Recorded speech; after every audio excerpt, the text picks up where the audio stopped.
दर्द सहना सीखो।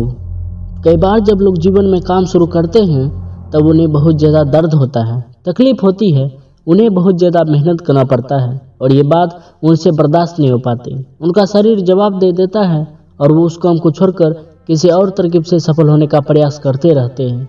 लेकिन याद रखिएगा, इस प्रकार से कोई भी व्यक्ति जीवन में सफल नहीं हो पाता। याद रखिएगा कि सफलता का मार्ग मेहनत, दर्द और तकलीफ से होकर गुजरेगा और आपको ये सहन करना ही पड़ेगा।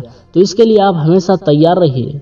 मैं एक छोटी सी कहानी सुनाता हूँ। एक बार एक मूर्तिकार अपनी छेनी और हथौड़ी से एक पत्थर को भगवान की मूर्ति का आकार देने का प्रयास कर रहा था।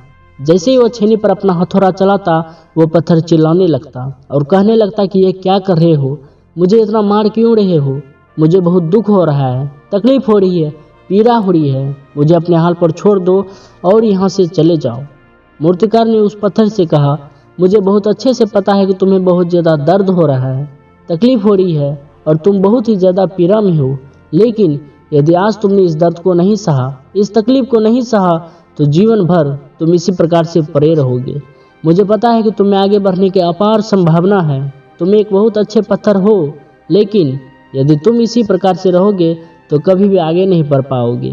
इतना कहकर मूर्तिकार औजार उठाए ही थे कि पत्थर फिर से चिल्लाने लगा, गिड़गिड़ाने लगा, विनती करने लगा कि मुझे अपने हाल पर छोड़ दो, मुझे पता है कि जीवन में क्या सही है और क्या गलत है, मुझे बहुत दर्द हो रहा है, अब मैं इस तकलीफ को बहुत ज़्यादा नहीं सह सकता, मैं जिस हाल में हूँ उस हाल में छोड़कर तुम यहाँ से चले जाओ। उस मूर्तिकार फिर से उस पत्थर को समझाने की कोशिश की, ज़्यादा अधीर मत बनो, अपने सब्र को बनाए रखो, थोड़ी देर और इस दर्द को सहो, यदि इस दर्द को तुमने सह लिया तो मैं तुम्हें भगवान की मूर्ति के रूप में तुम्हारा स्थापना करवाऊंगा और फिर दूर दूर से लोग तुम्हारी पूजा करने आएंगे और पंडित और लोग तुम्हारी सेवा करेंगे। लेकिन पत्थर ने उस मूर्तिकार की एक भी बात नहीं मानी, वो चिल्लाता रहा और अपनी बात पर अड़ा रहा।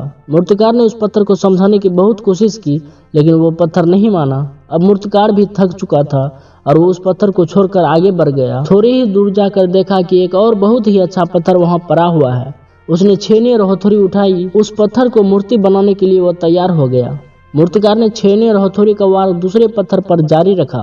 दूसरे पत्थर को भी दर्द हुआ, तकलीफ भी हुई, लेकिन उस पत्थर ने बर्दाश्त कर लिया और देखते ही देखते थोड़ी समय के बाद उस पत्थर ने भगवान की मूर्ति का रूप धारण कर लिया। थोड़ी दिन बाद उस मूर्ति को एक मंदिर में स्थापना करवाई गई। धीरे धीरे करके लोग वहां पूजा पाठ करने आने लगे और वहां मन्नत पूरी होने लगी। वो मंदिर बहुत ही ज्यादा प्रसिद्ध हो गया। अब धीरे धीरे करके दूर दूर के गांव के लोग भी वहां पूजा पाठ करने आने लगे। फिर एक दिन उस पत्थर को उसी मंदिर में लाया गया और उसे कोने में रख दिया गया। अब लोग आते और उस पर नारियल फोड़ते। ये कोई और पत्थर नहीं बल्कि वही पत्थर था जिसने दर्द को नहीं सहा था। अब वो पत्थर मन ही मन बहुत ज्यादा पछता रहा था, दुखी हो रहा था और अपने आप से कह रहा था कि काश मैंने उस दिन उस दर्द को, तकलीफ को सह लिया होता तो आज लोग मेरी भी पूजा करते।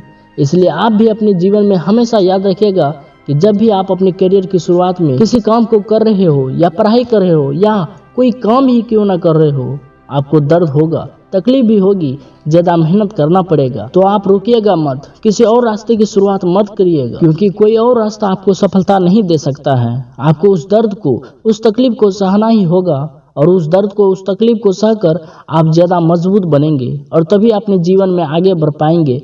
और जीवन में हमेशा याद रखिएगा कि आपको पहले पत्थर की तरह नहीं बल्कि दूसरे पत्थर की तरह बनना हो। तो मेहनत करते रहिए और अपने जीवन में हमेशा आगे बढ़ते रहिए। जय हिंद, जय भारत।